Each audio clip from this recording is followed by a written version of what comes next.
किसी जमाने में एक पुराने गांव में इब्राहिम नाम का एक बुजुर्ग शख्स रहता था। उसने अपनी जिंदगी जंगलों में मेहनत करते हुए गुजारी थी, लेकिन अब उम्र का असर उसके जिस्म पर साफ दिखने लगा था। उसे महसूस होने लगा कि उसकी जिंदगी की शाम नजदीक आ रही है।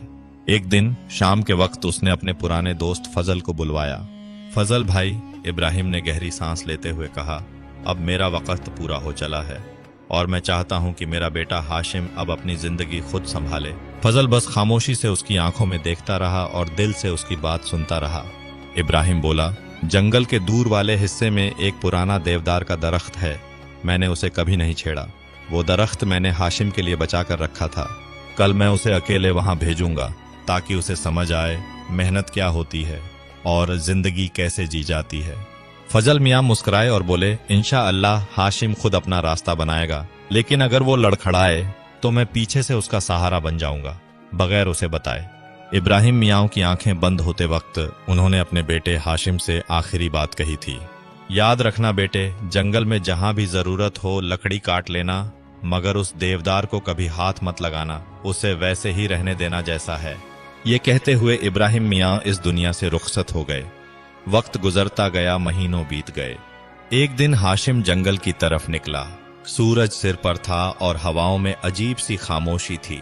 जब वो उस दरख्त के पास पहुंचा तो ठहर गया, देवदार को गौर से देखा और खुद से बुदबुदाया, इसमें ऐसी क्या खास बात है? ना इसमें सोना है ना चांदी, फिर अब्बा ने इसे क्यों बचा कर रखा?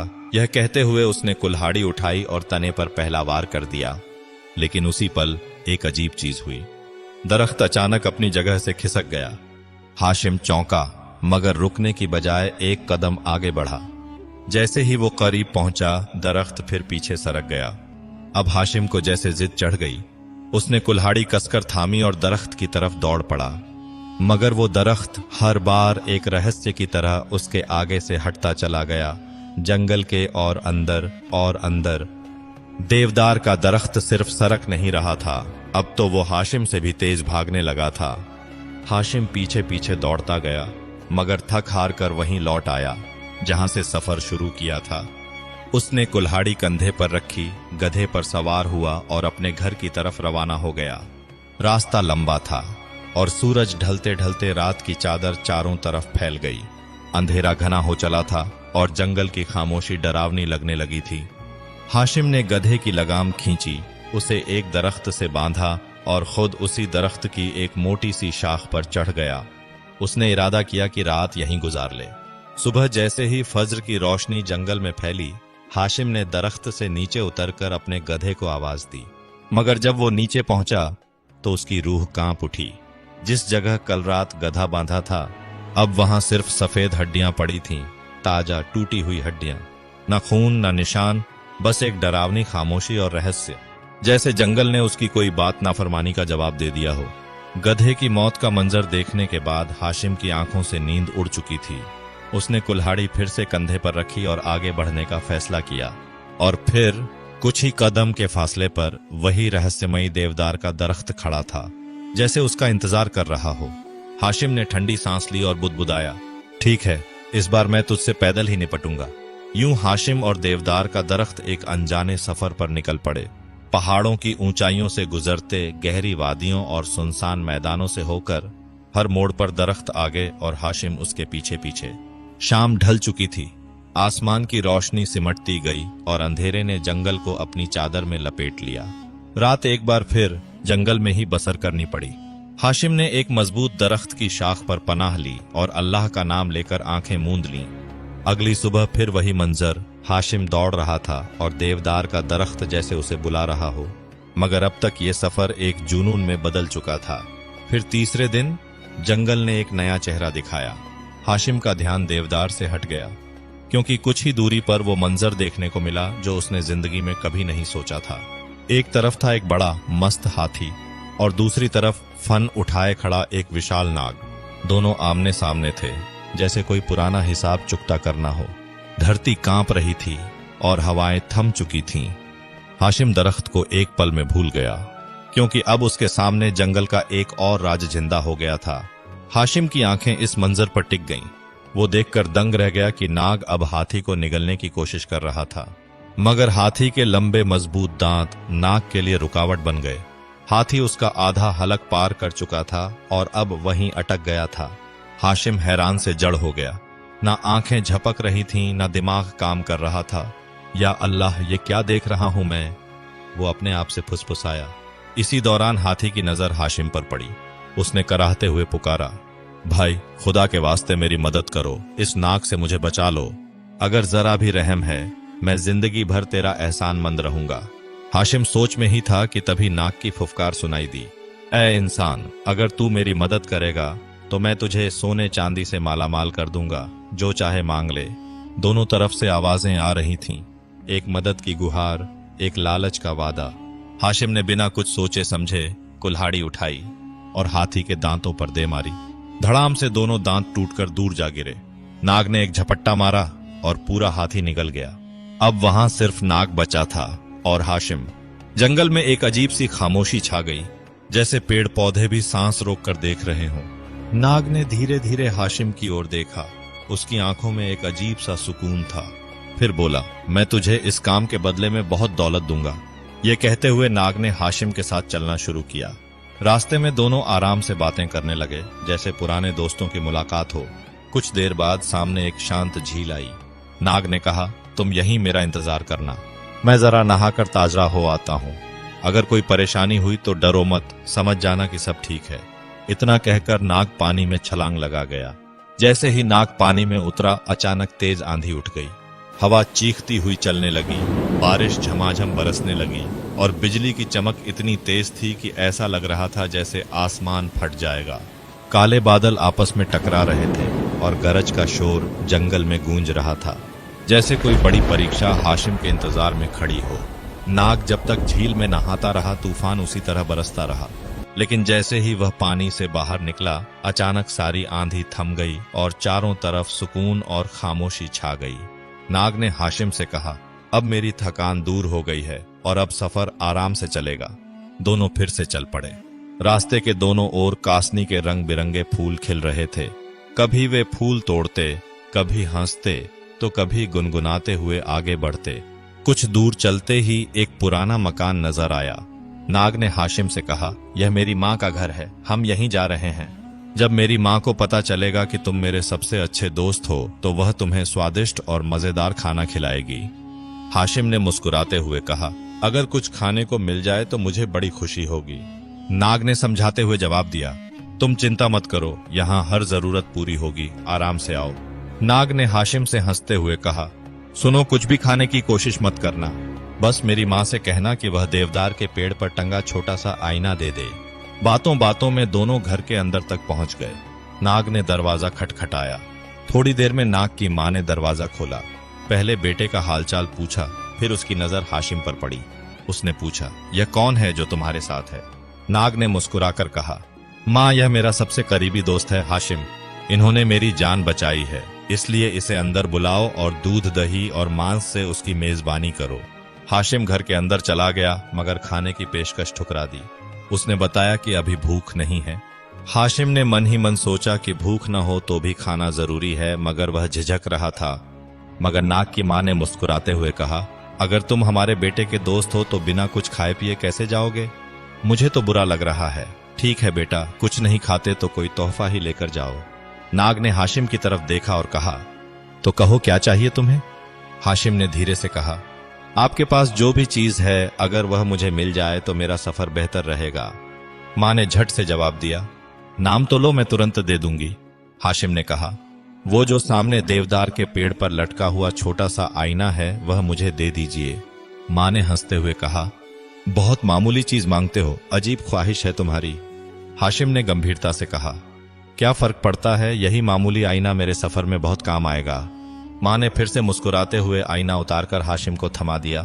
ठीक है बेटा, ये तुम्हारे लिए। नाग और उसकी माँ से इजाजत लेकर हाशिम फिर अपने सफर पर निकल पड़ा। चलते चलते अचानक उसके जहन में सवाल आया। नाग ने अपनी माँ से मुझे यह आईना क्यों दिलवाया, इसका कोई खास मकसद होगा। यह सोचकर उसने अपनी जेब से आईना निकाला। धीरे धीरे उसने आईने की सतह को पकड़ा, फिर उलटा सीधा करके उसमें अपनी शक्ल देखने लगा। लेकिन जैसे ही उसने आईने में देखा, अपनी परछाई के बजाय उसने एक रोशन जिन्न को देखा। जो बड़े अदब के साथ झुककर बोला, शहजादे तुम्हारा क्या हुक्म है। हाशिम उस अजीब मंजर को देखकर दंग रह गया। वह एक लम्हा जैसे बुत की तरह खड़ा रहा। हैरानी से उसका मुंह से कोई शब्द नहीं निकला। बहुत देर बाद हाशिम को एहसास हुआ कि वह जिन्न उससे हुक्म मांग रहा है। उसी समय उसे जोरदार भूख महसूस हुई। वो सोच रहा था, मुझे कुछ खाने को चाहिए। मुंह से अल्फाज निकलते ही अचानक सामने एक दस्तरख्वान बिछा दिया गया, जिस पर तरह तरह के लजीज खाने सजे हुए थे। हाशिम ने हैरत से देखा, मगर जिन्न कहीं नजर नहीं आ रहा था। खाना इतना स्वादिष्ट था कि उसका तसव्वुर भी हाशिम कर नहीं सकता था। तो इस आईने का मतलब यही है, हाशिम ने दिल में कहा। यह जादुई आईना है। फिर उसने फिर से जेब से आईना निकाला और उसमें देखा। जिन्न फिर से प्रकट हो गया। जिन्न ने फिर कहा, क्या हुक्म है शहजादे। हाशिम कुछ सोच में पड़ गया। उसे समझ नहीं आ रहा था कि क्या मांगे। अचानक उसके दिमाग में ख्याल आया कि उसके पास शहजादों जैसा महल होना चाहिए। तुरंत उसने कड़क आवाज में कहा, मेरा महल कहाँ है। पलक झपकते ही वह खुद एक भव्य महल के मुख्य द्वार पर खड़ा था। वह बादशाहों की तरह गरिमापूर्ण चलता हुआ महल की शानदार सजावट को निहारता हुआ अंदर दाखिल हुआ। महल के बड़े बड़े कमरों में कीमती कालीन बिछे हुए थे। दरवाजों पर भारी और रंगीन पर्दे लटक रहे थे। हाशिम आईने की इस करामात को देखकर दंग रह गया। हर पल उसे आश्चर्य होता रहा कि यह सब असली है या कोई जादू। हाशिम ने मन ही मन कहा, इस महल में रहने के लिए मेरी बीवी का होना भी जरूरी है, और अगर वह बीवी बादशाह की बेटी हो तो क्या कहने, आईने से शहजादी मांगनी चाहिए। यह सोचते ही उसने आईने की तरफ देखा। जिन्न तुरंत प्रकट हुआ और पूछा, क्या हुक्म है सरकार। हाशिम ने तुरंत हुक्म दिया, बादशाह की बेटी यहां हाजिर करो। कुछ ही पलों में शहजादी सामने आई और उसके पास आकर बैठ गई। हाशिम उसकी मौजूदगी से बेहद खुश हुआ और उसी दिन उससे शादी कर ली। लेकिन शहजादी के इस अचानक गायब होने से शाही महल में भारी उथल पुथल मच गई। मुलाजिमों ने महल के हर कोने की बारीकी से तलाशी ली, लेकिन शहजादी का कहीं भी कोई पता नहीं चला। आखिरकार बादशाह ने आदेश दिया कि पूरे मुल्क में ऐलान किया जाए, जो भी शहजादी को खोज निकाले उसे मुंह मांगा इनाम दिया जाएगा। शहजादी के मिलने की उम्मीद लगभग खत्म हो चुकी थी। तभी एक दिन एक बूढ़ी औरत महल में आई और कहा, मैं बादशाह से शहजादी के बारे में बात करना चाहती हूँ। बूढ़ी औरत को तुरंत बादशाह के सामने पेश किया गया। उसने बड़ी गंभीरता से कहना शुरू किया, आपकी सल्तनत में शहजादी का कोई सुराग नहीं मिला। इससे जाहिर होता है कि वह किसी दूर देश में चली गई है, जो 7 समंदरों के पार है, और हो सकता है कि वह ऐसी जगह हो जिसका इंसान ने कभी तसव्वुर भी न किया हो। बादशाह बेचैनी से बोला, तुम्हारी क्या सलाह है रुकैया। रुकैया यानी बूढ़ी औरत ने कहा, सबसे पहले लकड़ी का एक संदूक बनवाओ, उस पर जस्त की मजबूत चादर चढ़वाओ। संदूक इतना बड़ा होना चाहिए कि मैं उसमें लेट सकूं, और साथ में 10 दिन का खाना भी रखा जाए। जब मैं संदूक में बैठ जाऊं तो उसका ढक्कन कसकर बंद कर देना और उसे खुले समंदर में छोड़ देना। बादशाह की आंखों में आशा की चमक थी और उसने तुरंत संदूक बनवाने का आदेश दे दिया। फिर बूढ़ी औरत को संदूक में बिठाया गया और उसमें 10 दिन का खाना रखा गया।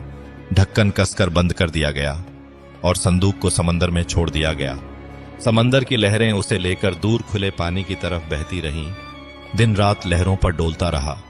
आखिरकार एक सुबह उस इलाके के मछुआरों ने जाल डाला तो उनकी नजर संदूक पर पड़ी। यह वही तट था जहां हाशिम का वह भव्य महल स्थित था। मछुआरों ने रस्सियों की मदद से उस भारी संदूक को किनारे तक खींच लाए। संदूक खोलने की जिज्ञासा सभी में थी। जल्दी जल्दी ढक्कन हटाया गया और देखा तो अंदर एक बूढ़ी औरत बैठी थी। बूढ़ी औरत ने अपनी जिंदगी की एक दर्दनाक कहानी सुनाई। बूढ़ी औरत ने बताया कि उसके 2 छलिए बेटे थे, जिन्होंने उसे संदूक में बंद करके समंदर में बहा दिया ताकि वह बूढ़ी मां उनसे निजात पा सकें। बूढ़ी औरत अपनी दास्तां सुनाते सुनाते बार बार रोती रही। मछुआरों को उसकी हालत पर गहरी सहानुभूति हुई। बूढ़ी ने विनती की, मुझे बादशाह के सामने ले चलो, अगर वह नेक दिल है तो मेरी मदद जरूर करेगा। मछुआरों ने बूढ़ी को हाशिम के महल तक पहुंचाया। वहां पहुंचकर उसने बादशाह से मिलवाने की गुजारिश की, लेकिन उसे बादशाह के बजाय मल्लिका के पास ले जाया गया। वो मल्लिका ही वह शहजादी थी जिसकी तलाश में बूढ़ी यहां आई थी। पहली ही नजर में बूढ़ी औरत ने उसे पहचान लिया और वही दर्दनाक कहानी उसे भी सुनाई जो उसने मछुआरों को सुनाई थी। उस बूढ़ी खातून ने मल्लिका से अदब के साथ इल्तिजा की, बीबी जान, अगर मुझ गरीब को महल में सर छुपाने की जगह मिल जाए तो मैं आपकी खिदमत को अपनी खुशनसीबी समझूंगी। मल्लिका ने अपने शौहर हाशिम से इस बारे में मशवरा किया और जब उसने इजाजत दी तो बूढ़ी खातून को महल में रहने की जगह दे दी गई। अब वो बूढ़ी हर रोज उसी महल में रहने लगी। महीना भर बीत गया, मगर अजीब बात यह थी कि उससे कोई काम नहीं लिया गया। महल में न तो नौकरों की चहल पहल थी, न ही किसी के हाथ में झाड़ू या बर्तन। फिर भी हर चीज चमचमा रही थी, हर कोना साफ सुथरा और रोशन। खाने के वक्त ऐसा लगता जैसे जन्नत का दस्तरख्वान खुद ब खुद सज जाता हो। लजीज पकवान, मीठे शरबत और गर्म रोटियां, सब कुछ बगैर पूछे सामने आ जाता। जब हाशिम किसी काम से बाहर होता तो बूढ़ी खातून मल्लिका के साथ बैठती और बातें करती। धीरे धीरे उसकी बातें सवालों में बदलने लगीं। वो मल्लिका से नरमी से पूछती, बीबी ये सब घर का काम कौन करता है? सामान कौन लाता है? रसोई में कौन पकाता है? और बर्तन किसके हाथ से मांजे जाते हैं? वो बूढ़ी औरत अब अपने मकसद के करीब पहुंच चुकी थी। उसका हर लहजा नरमी से लिपटा हुआ था, लेकिन सोचें बड़ी चालाक थीं। वो अक्सर मल्लिका जुलेखा से नरमी से कहती, बीबी जान, आप इतनी नाजुक और सादगी पसंद हैं, मगर ये तो बताइए, ये तमाम घर का निजाम, खाना, सफाई, सौदा सलफ, आखिर चलाता कौन है? मल्लिका हर बार मुस्कुरा देती और कहती, अम्मा जान, मुझे इन बातों का इल्म नहीं, मेरा शौहर हाशिम ही बेहतर जानता है। वो किसी चीज की कमी नहीं होने देता और न मुझे किसी बात में दखल देने देता है। बूढ़ी औरत मक्कारी से कहती, अरे बीबी, आप तो इस घर की मलिका हैं, आपके शौहर को आपको सब कुछ बताना चाहिए। कैसी अजीब बात है कि बीवी हो और इतने बड़े राज से बेखबर हो। क्या यही मोहब्बत है? क्या यही एतबार है? जुलेखा, जो दिल की भोली थी, धीरे धीरे इन बातों में आकर बेचैन रहने लगी। उसे पहली बार महसूस हुआ कि शायद वाकई उसके साथ कोई राज छुपाया जा रहा है। रात के किसी सन्नाटे में, जब महल की दीवारों पर चांदनी छाई थी और हर तरफ खामोशी थी, तो मल्लिका ने धीरे से हाशिम से कहा, मेरे महबूब, एक बात पूछनी है। ये जो हमारे महल में हर चीज खुद ब खुद होती है, न खाना पकाने वाला, न बर्तन धोने वाला, आखिर ये सब होता कैसे है? मुझे भी तो पता हो, कहीं मैं किसी जादू में तो नहीं जी रही? आप मुझसे हर बात बांटते हैं, तो फिर ये एक बात क्यों छुपाई? बताइए ना, ये सारे चमत्कार कैसे होते हैं? हाशिम ने मुस्कुराकर कहा, अगर जानना चाहती हो तो सुनो, ये सब उस जादुई आईने की करामात है जो नाग की माँ ने मुझे इनाम में दिया था। उसने अलमारी से आईना निकालकर मल्लिका को दिखाया। इसमें झांकोगी तो एक जिन्न प्रकट होगा, जो भी कहोगी वो पल भर में पूरा कर देगा। मल्लिका तो जैसे बच्चे की तरह खुश हो गई। आईना हाथ में लिया, झांका और जिन्न एकदम हाजिर। क्या हुक्म है मल्लिका ए आलम? शहजादी हंस पड़ी। अभी कुछ नहीं, बस देखना चाहती थी कि आप वाकई आते हो या नहीं। और फिर दिल बहलाने के लिए कभी कहती, इधर दौड़ो, कभी वो लाओ, और जिन्न उसकी हर बात पूरी करता। अगले दिन जब हाशिम रोज की तरह शिकार को निकला तो बुढ़िया फिर मल्लिका के पास आ बैठी।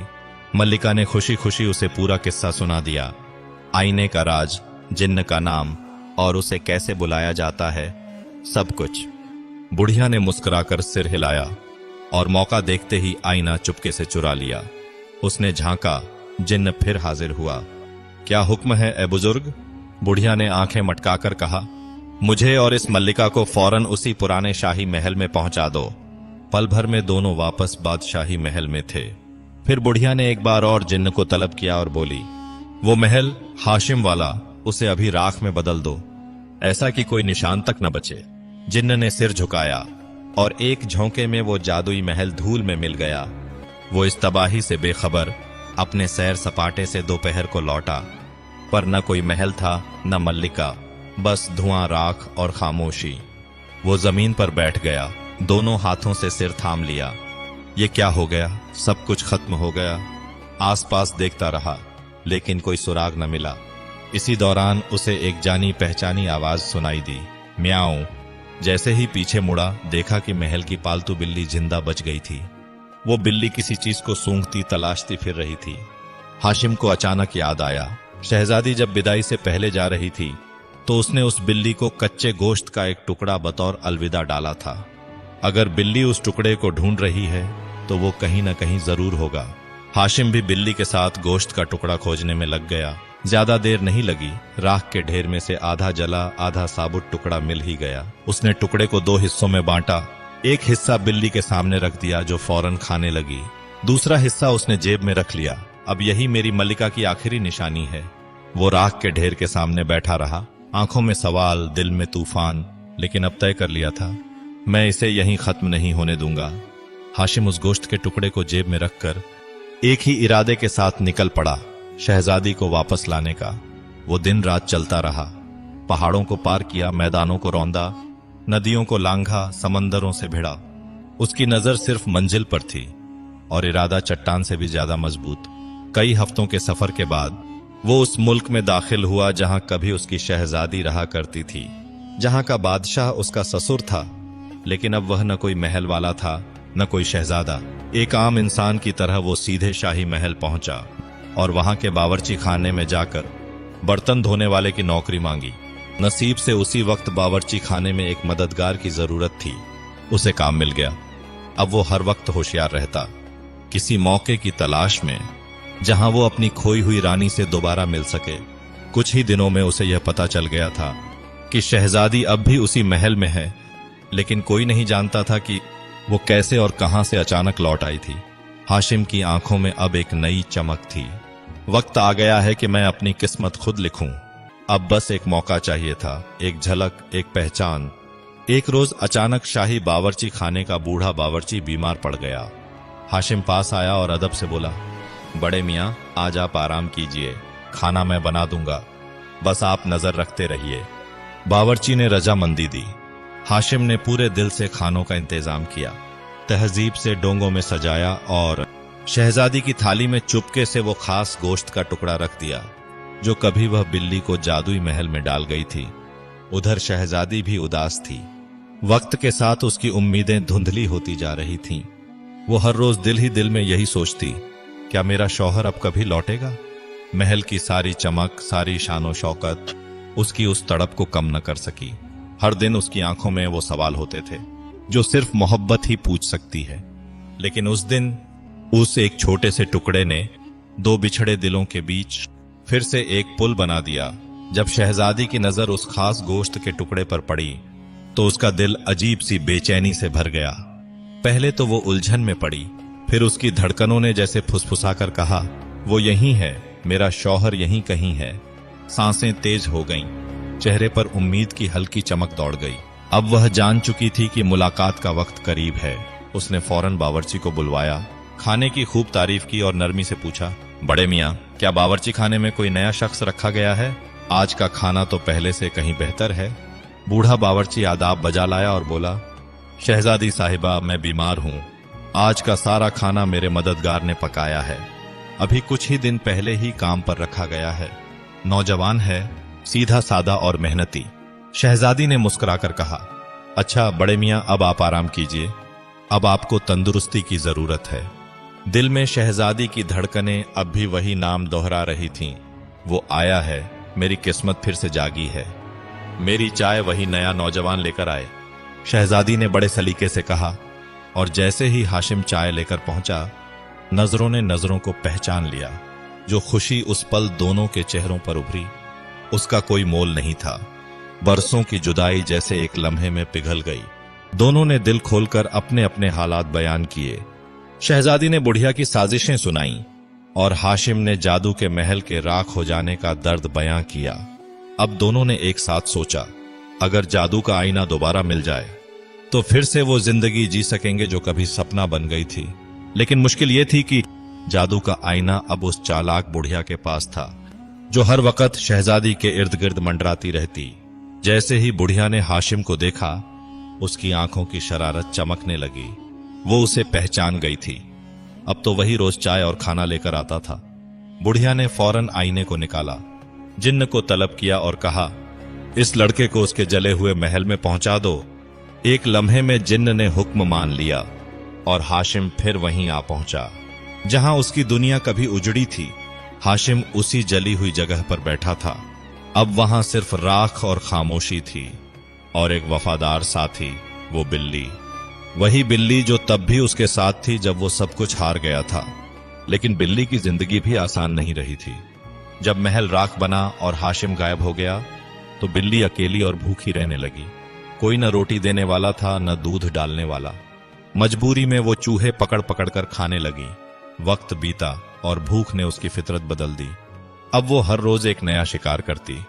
धीरे धीरे चूहों की पूरी सल्तनत तबाह हो गई। चूहों के बादशाह की पूरी फौज एक एक कर बिल्ली का निवाला बन चुकी थी। जब चूहों के बादशाह को यह खबर मिली कि इंसानों का बादशाह यानी वही हाशिम वापस लौट आया है तो उसके दिल में एक आस जगी। उसने कहा, अब वक्त आ गया है इंसाफ का। हम उसके पास जाएंगे, अपना दुख सुनाएंगे। और चूहों का बादशाह अपने बचे खुचे सिपाहियों को साथ लेकर चल पड़ा इंसानों के बादशाह के पास इंसाफ की गुहार लगाने। चूहों का बादशाह सीधा हाशिम के पास पहुंचा। उसकी आंखों में डर भी था और गुहार भी। उसने कांपती आवाज में कहा, मेहरबानी करके मेरी मदद कीजिए। आपकी बिल्ली अगर यूं ही हमारी कौम को मिटाती रही तो एक दिन मैं अकेला रह जाऊंगा, बिल्कुल तन्हा। हाशिम ने थके हुए लहजे में जवाब दिया, मैं तो अपनी बिल्ली को हटा लूंगा, लेकिन मेरे दिल का दुख कौन दूर करेगा? चूहे ने आगे बढ़कर हमदर्दी से पूछा, बताइए ना, आपको किस बात का गम है? शायद मैं आपके किसी काम आ सकूं। इस पर हाशिम ने गहरी सांस ली और फिर अलिफ से लेकर ये तक अपने दिल का हर जख्म खोल दिया। शहजादी की मोहब्बत, जादू के आईने का फरेब और उस बुढ़िया की मक्कारी जिसने उसकी पूरी दुनिया तबाह कर दी। चूहे का दिल भर आया। उसने अपनी छोटी सी दुम हिलाई और कहा, तो माजरा ये है, आप बस मेरी कौम को बचा लीजिए, अपनी बिल्ली को थोड़ा रोके रखिए, मैं अपने सिपाहियों को भेजता हूं और यकीन जानिए जादू का आईना हम वापस ले आएंगे। फिर क्या था? चूहों का बादशाह पलटा, एक जोश से भरपूर ची ची की आवाज निकाली और अपनी फौज को हुक्म दे दिया, जाओ और उस बुढ़िया के पास पहुंचो जो हमारे भाइयों की तबाही की जड़ है, और हर हाल में वो आईना वापस लाओ। तभी एक लंगड़ा चूहा आगे बढ़ा। उसकी चाल थोड़ी धीमी लेकिन आंखों में होशियार चमक थी। हुजूर, उसने विनम्रता से कहा, मैं उसी कुटनी के कमरे में अक्सर खुराक की तलाश में जाता हूं। मैंने कई बार देखा है कि जादू का आईना उसके हाथ में रहता है। अगर आप मुझे भेजेंगे तो मैं पता लगाऊंगा कि वह आईना कहां छुपाती है। बादशाह ने गंभीर स्वर में कहा, ठीक है, तुम्हें अभी वहां भेजा जाता है। जैसे बन पड़े आईना लेकर आना। लंगड़े चूहे ने गहरी नतमस्तक होकर कहा, जी हुजूर, आपका हुक्म सर आंखों पर, लेकिन मेरे साथ कुछ और चूहे भी भेज दिए जाएं जो इस मुश्किल वक्त में मेरी मदद करेंगे। चूहों के बादशाह ने मुस्कुराकर उसकी दरख्वास्त मंजूर कर ली और फौरन मददगार चूहों की टोली तैयार कर दी। लंगड़ा चूहा अपने एक साथी की कमर पर सवार होकर निकल पड़ा। बाकी चूहे उसके साथ कंधे से कंधा मिलाकर चल रहे थे। 7 समंदर पार उस बादशाह की सल्तनत में पहुंच गए जहां शाही महल की भव्यता उनके कदमों को थामे खड़ी थी। चुपचाप महल के अंदर दाखिल हुए, फिर बुढ़िया के कमरे तक पहुंच गए। रात के खाने का वक्त था। मक्कार औरत दस्तरख्वान पर स्वादिष्ट व्यंजनों का मजा ले रहे थे। बुढ़िया चुपचाप सोने का मौका तलाश रही थी। चूहे अपनी नजरें बुढ़िया पर टिकाए हुए थे, हर हरकत को ध्यान से देख रहे थे। जल्द ही उन्हें पता चला कि आईना बुढ़िया के तकिए के नीचे छुपा है।